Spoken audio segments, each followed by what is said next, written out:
जहां पर मुझे संघर्ष करना पड़ा। कई बार हताश होकर के मैं पूज्य बाबूजी से, जब वो जीवित थे, तो उनके सामने जाकर के कहता था कि बाबूजी जीवन में संघर्ष बड़ा है। तो उन्होंने बहुत अच्छी बात बताई। उन्होंने कहा कि बेटा, जब तक जीवन है तब तक संघर्ष है।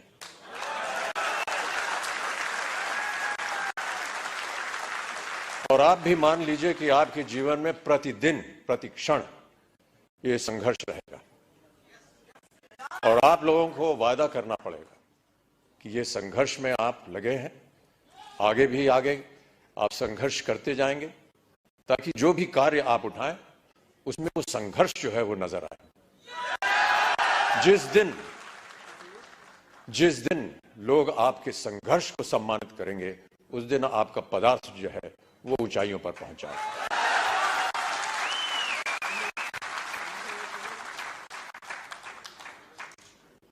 माता पिता का सम्मान करना हमारी संस्कृति रही है भारत में, और हम सब हमेशा उनकी बातों को याद रखते हैं। कई बार बाबूजी से पूछता था कि मेहनत करने के लिए क्या करना चाहिए। उन्होंने कहा कि काम करना चाहिए और समय से काम करना चाहिए। एक संस्कृत का श्लोक उन्होंने मुझे बताया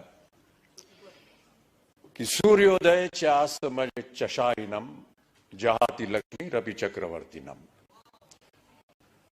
माने ये कि सूर्य उदय होने से लेकर के और अस्त होने तक जो इंसान सोता है, वो चाहे चक्रवर्ती राजा भी क्यों ना हो, उसकी धनराशि जो है वो गायब हो जाती है। तो सूर्य उदय होने से पहले आपको उठना पड़ेगा और न्यूट्री चार्ज को आगे बढ़ाना पड़ेगा।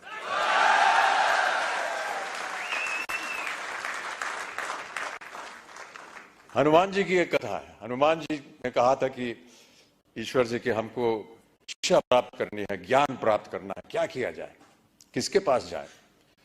उनसे बताया गया कि आप सूर्य के पास जाइए। सूर्य देवता जो है वो ज्ञान का भंडार है, उनके पास आप जाएंगे तो वो आपको ज्ञान दे सके। तो हनुमान जी गए सूर्य देवता के पास।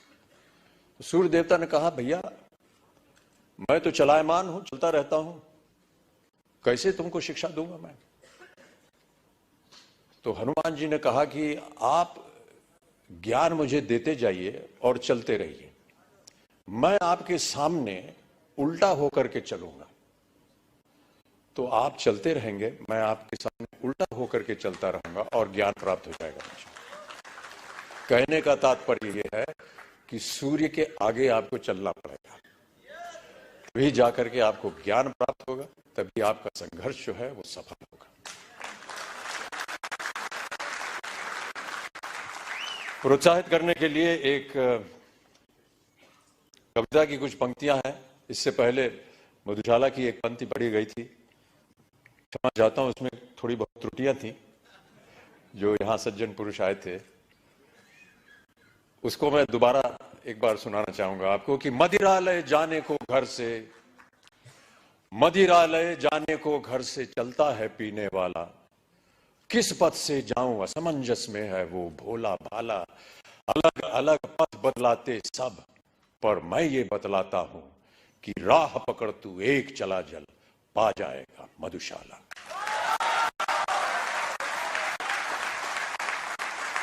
एक और बहुत सुंदर कविता है, उसके कुछ क्षण पढ़ देता हूं आपके लिए। यह है, लहरों से डरकर नौका पार नहीं होती और कोशिश करने वालों की कभी हार नहीं होती।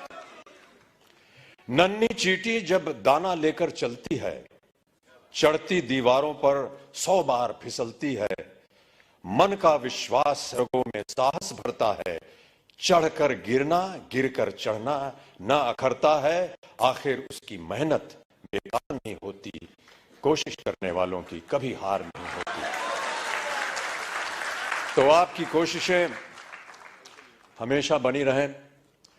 आपका सहयोग रहा है। जिनको भी आज पुरस्कार दिया गया है, उनको मैं अपनी ओर से एक खास बधाई देता हूं और उम्मीद करता हूं कि इसी तरह हर कार्यक्रम में आपके साथ जब मैं आऊं तो और भी लोग पुरस्कार प्राप्त करने के लायक हों और मैं उनके साथ उन्हें पुरस्कार दे सकूं, उन्हें प्रोत्साहित कर सकूं। अंत में जाने से पहले बाबूजी की एक और कविता की कुछ पंक्तियां आपको सुनाना चाहूंगा।